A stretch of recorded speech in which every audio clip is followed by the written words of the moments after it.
بسم الله الرحمن الرحيم السلام عليكم ورحمة الله وبركاته.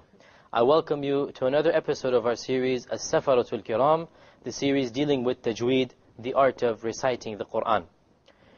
In order to start off our lecture for today, we always give an interesting fact about the Quran, and we were discussing the history of the compilation of the Quran, and we mentioned that Abu Bakr radiallahu anhu, within 2.5 years of the Prophet Muhammad sallallahu alaihi wasallam's death, he had compiled the first Mus'haf, the first Quran from Surah Fatiha to Surah An-Nas in one book.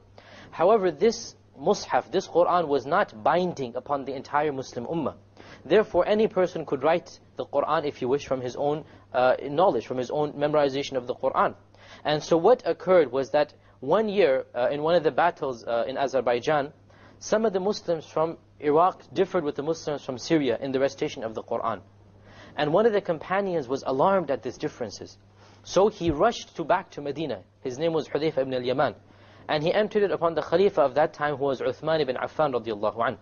And he said, "O Khalifa, please do something about this before the Muslims differ about their book like the Jews and Christians did before." So Uthman radiallahu anhu compiled a committee, compiled if you like, a delegation of the Sahaba, of the companions of his time, and he asked them what should be done.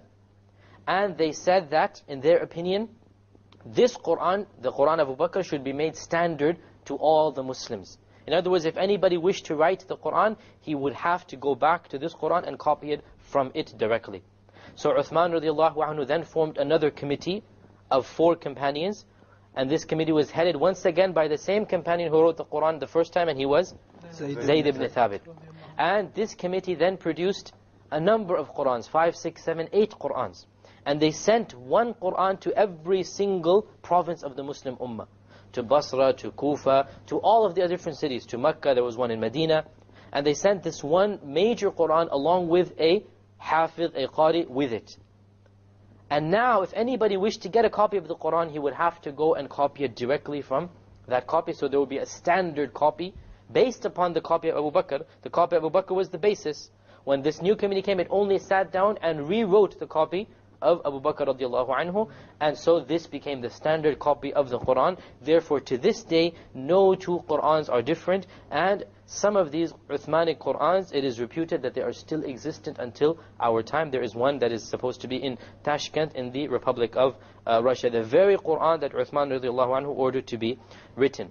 Now, here is a point that we need to mention, and that is that the issue arose how to get rid of all of the other Qurans that had been written before the Quran of Uthman. Because this is a holy book. You cannot just throw it in the trash, astaghfirullah. This is kufr. How do you dispose of it?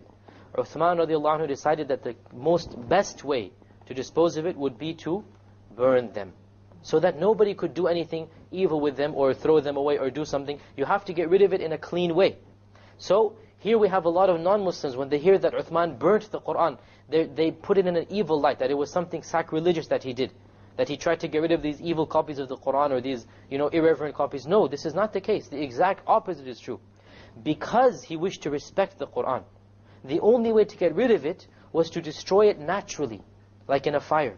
Because the Quran is a book, you cannot just throw it in the trash, a'udhu billah. The scholars state that if the Quran has become unusable, it's too old, you must somehow get rid of the writing. Either throw it in the ocean so that the water takes the ink out, or you burn it, or do something of this nature. So this is what Uthman did, that all of the other Qurans were disposed of in a religious or in a way that would not be sacrilegious. And so they were burnt, and therefore anyone who wished to get a copy of the Quran, he would have to go directly to the source itself and obtain a copy of the Quran. And it is because of this that, as we said, until our time, no 2 copies of the Quran are different. Letter for letter, word for word, haraka for haraka, they are all the same.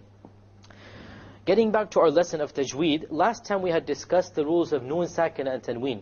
And we went into quite a lot of detail. We went around 4 or 5 episodes discussing the rules of the silent Noon and the Tanween. We now move on to the next topic, and that is the rules of the silent Meme. Okay, because the silent Meme also has a number of rules pertaining to it. Now, the rules of the Meme are much, much easier, so don't get scared. The rules of Noon Sakina are a bit more lengthier.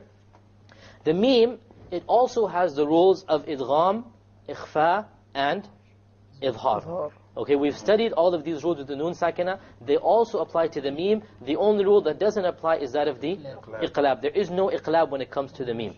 Okay, so these three rules apply to the meme as well. Now, how do you differentiate between the idgham of the meme, for example, and the idgham of the noon sakina?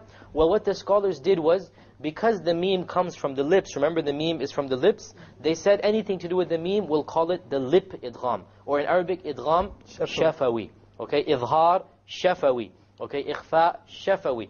The only point is they want to differentiate between the noon sakina and the meme sakina, so they added the shafawi word in order that you know that this is the ruling of the meme. So the first ruling of the meme is idgham shafawi, or the merging of the meme. And because it is a meme, we don't just stop at idgham, we say idgham shafawi. When does this occur?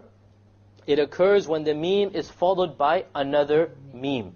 So when you have a silent meme, once again, all of these rules occur to the silent letters. When you have a silent meme and is followed by another meme, then you merge them together, and you do this with a ghunna. You merge the first meme with the second meme and do a ghunna on it.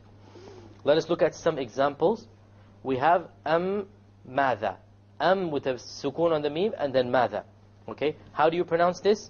Madha. Madha. You have a ghunna on the meme, and you will make the merging or the idgham, and there will, in the Quran it will be written with a shadda, so you will even know that there will be a merging here. Okay. Another example we have, lakum ma kasabtum. Lakum ma kasabtum. We have the meme sakin followed by another meme here. Lakum ma kasabtum. Here is where the idgham shafawi occurs. And a final example, ara'aytum ma. Once again we have the meme sakin followed by another meme. Ara'aytum ma. You have once again the meme sakin followed by a meme. You merge it together and you have a ghunna. So very easy rule, pretty straightforward. And you can rephrase this by saying anytime you see a meme with a shadda on it, you do a ghunna. You can rephrase it that way. It's very easy. Anytime you see a meme with a shadda on it, this is the sign for you that there is an idgham of the meme, which is idgham shafawi, and therefore you need to do a ghunna here. So this is the first rule, idgham shafawi. The second rule is ikhfa shafawi, or suppressing the meme sound. But because it's a meme, we add the word shafawi. We don't just say ikhfa shafawi.